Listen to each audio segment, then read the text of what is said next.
Shalom saudaraku yang dikasihi oleh Tuhan Yesus Kristus. Kami dari Gospel Light for Indonesia mempersembahkan seri Renungan Kehidupan.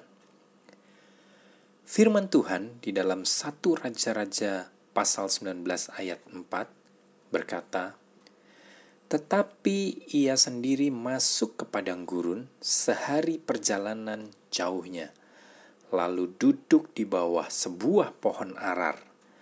Kemudian ia ingin mati. Katanya, 'Cukuplah itu. Sekarang ya Tuhan, ambillah nyawaku, sebab aku ini tidak lebih baik daripada nenek moyangku.'" Nah saudaraku, baru saja Nabi Elia mengalami kemenangan besar di ayat-ayat sebelumnya, di mana dia seorang diri mengalahkan 450 nabi-nabi Baal. Lalu setelah itu dilanjutkan dengan Elia berdoa, meminta kepada Tuhan untuk menurunkan hujan. Dan kita sudah tahu kisahnya, bahwa hujan akhirnya turun dengan deras. Walaupun awalnya di langit hanya ada tanda kecil berupa awan sebesar telapak tangan.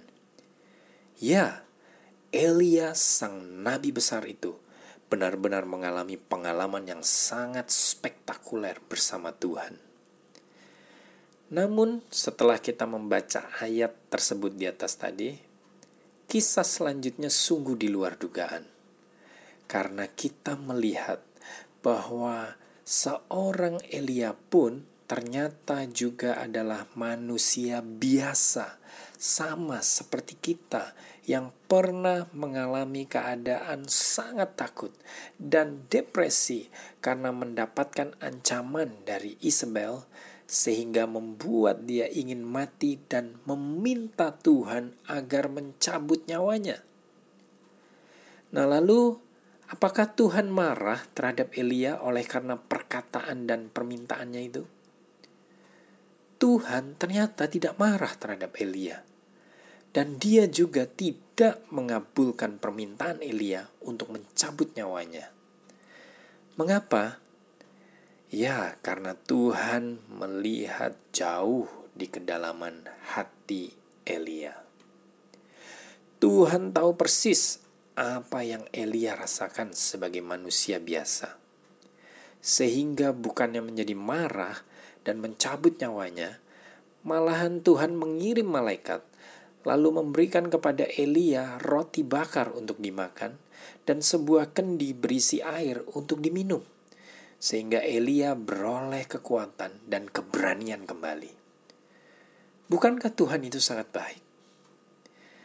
Demikian juga kita sebagai orang percaya, mungkin kita pernah mengalami seperti Elia.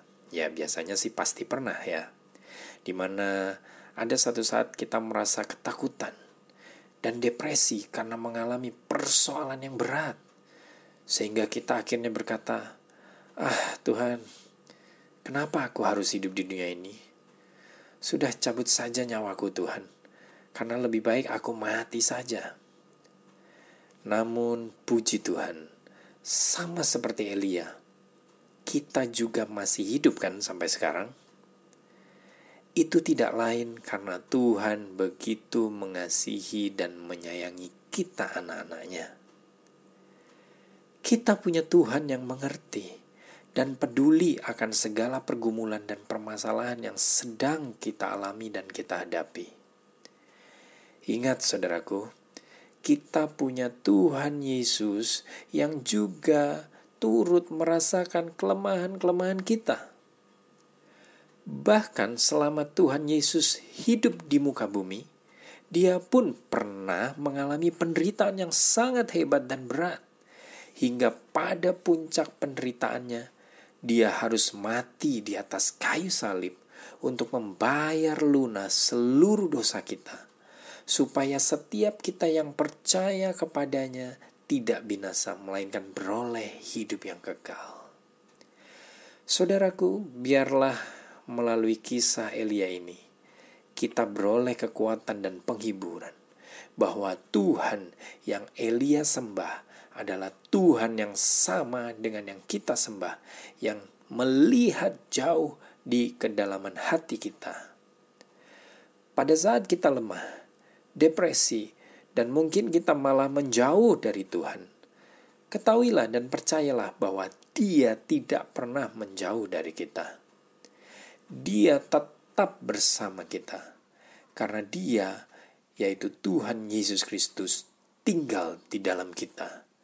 Dia setia untuk selamanya. Satu hal yang pasti, seperti yang firman Tuhan juga katakan bahwa tidak untuk selama-lamanya dibiarkan orang benar itu goyah. Puji Tuhan, karena kita yang sebelumnya adalah orang berdosa telah dibenarkan oleh darahnya. Sehingga sejak kita percaya kepada Yesus Kristus sebagai Tuhan dan Juru Selamat, kita memiliki identitas yang baru sebagai orang benar di dalam Kristus. Dia terus-menerus menghibur, menguatkan, dan meneguhkan kita. Bahkan tetap terus memimpin kehidupan kita dari satu kemenangan menuju kemenangan di sepanjang hidup kita. Haleluya. Saudaraku terkasih, tetap semangat di dalam hidup ini, karena Kristus tinggal dan hidup di dalam kita. Kasih karunia Kristus menyertai kita semua yang dikasihinya, dan Tuhan Yesus memberkati.